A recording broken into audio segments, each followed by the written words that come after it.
Hello, friends. This is Dave Hurwitz, executive editor at ClassicsToday.com, here with Building a Chamber Music Collection in 1953, courtesy of, falling apart here, Howard Taubman, music critic of the New York Times, and his marvelous How to Build a Record Library. Yeah, in 1953, and now we're up to the B list. The B list is usually more interesting than the A list because the A list has all the usual culprits, whereas the B list is all over the place most of the time in these lists because it's really a question of what was available in 1953 in the category in question. And the B list for chamber music is rather short, which leads us to believe that although there must have been on private or smaller labels quite a bit of stuff that was kind of rare, there was a very strange and eclectic mix of stuff out in 1953 in the chamber music world.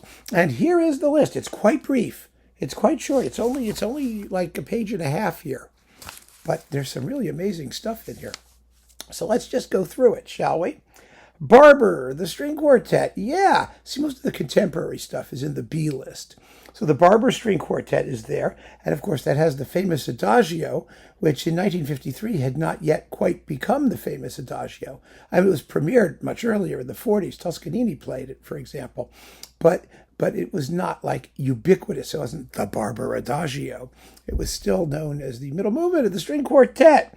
Beethoven, 5 cello sonatas with, Antonio Yanigro on Westminster, 3 separate discs. They had a lot of Beethoven, and so they waited until the B list to bring in the cello sonatas. Bloch, Ernest Bloch, the piano quintet on London with Chigi. Chigi again, it just says Chigi. And, the Barber is just Stradivari on the label Stradivari. Well, this is Chigi on Decca. The Bloch Piano Quintet is a masterpiece, a big, tough, gnarly work, marvelous work. And, it was available, so they tossed it in there. They don't really say much about Bloch in any other way, but there you go. Boccherini, String Quintet in C. Hirschenhahn on Vox. Well, you know how many string quintets in C Boccherini wrote? And it wasn't as if there was like the string quintet in C, the only one we care about. No, who knows what that is?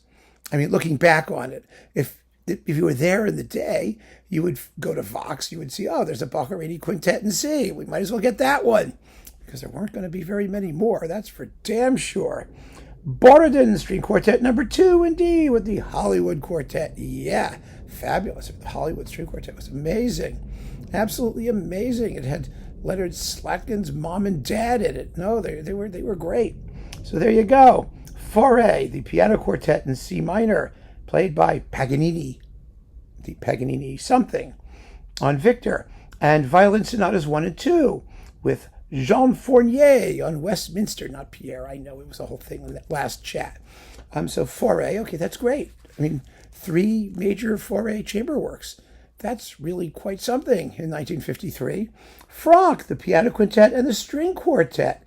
One with Chigi, the piano quintet, and the string quartet is on WQXR, Polymusic. That must have been a recording of a radio broadcast because I used to be on WQXR periodically.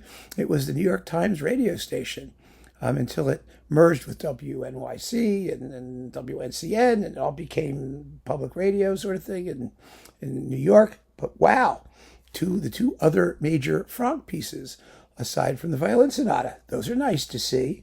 Grieg, violin sonatas 1 and 3. Yay, with Fuchs on Decca. And those are, of course, gorgeous works. It's good to see them popping up here. Hindemith, String Quartet number 3. Well, that was another one of those Hollywood quartet discs. They did quite a bit. They did Villa-Lobos, they did Shostakovich, they did Prokofiev, they did a good bit of contemporary music back in the day. And so, those would have been available. That was on Capitol or EMI, and now, of course, they were all re-released on Testament. Then we've got, Mozart, 6 violin sonatas with Goldberg on Decca, 3 discs. Kind of boring. Then more violin sonatas with Barilli on Westminster. I don't find that to be either A or B.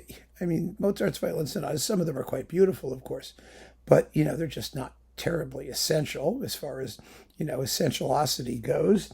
And then we've got Prokofiev, String Quartet number 2 with the Hollywood String Quartet. Yes, another beautiful contemporary work. Schubert, the Octet, Stradivari on Stradivari, whatever that meant. I have no idea. And then the Quartet in Satz in C minor. Kuckert on Decca. Okay, so we've got the Quartet in Satz. It's kind of funny, though. I don't think they did any of the Schubert. Did they do the Schubert piano trios? Wait a minute. Let me just look here. Schubert. Yeah, they must have. Yeah, they did. What am I saying? All right. And they did some of the major quartets and stuff. So we're pretty well covered for Schubert. Schumann, Violin Sonata in A minor. Kaufmann on Capital. That's okay. Why not? You might as well do a Schumann Violin Sonata. Shostakovich. Yes, the piano quintet with the Hollywood Quartet on Capital. First-rate stuff. Tchaikovsky, the String Quartet in D major with the Hollywood Quartet on Capital. See, all these Hollywood things get on there somehow. And then Wolf, the Italian Serenade, which is 5 minutes long and nobody cares about it. So that's Kuckert on Decca. And that's the whole B list. I mean, no Bartók, no Janacek, none of the Shostakovich quartets. Of course, they were just starting to be written in 1953. Most of them are sort of World War II and later pieces, I think, for the most part. It's a list that leaves out a lot of the contemporary repertoire. It only uses what was around, and that's what was around. It's a strange list. I actually kind of think that it's not a very effective one in that particular case. It just wasn't enough available to really do something, interesting and comprehensive. That's my opinion. I also think they could have done more with the Debussy and Ravel chamber music. They could have had more French stuff, naturally. They could have had some Martineau chamber music, but Martineau never going to appear in here. So we got, let's just say, an interesting list, which is very typical of its time. And that's the point. So keep on listening, friends. Thanks for joining me. Take care.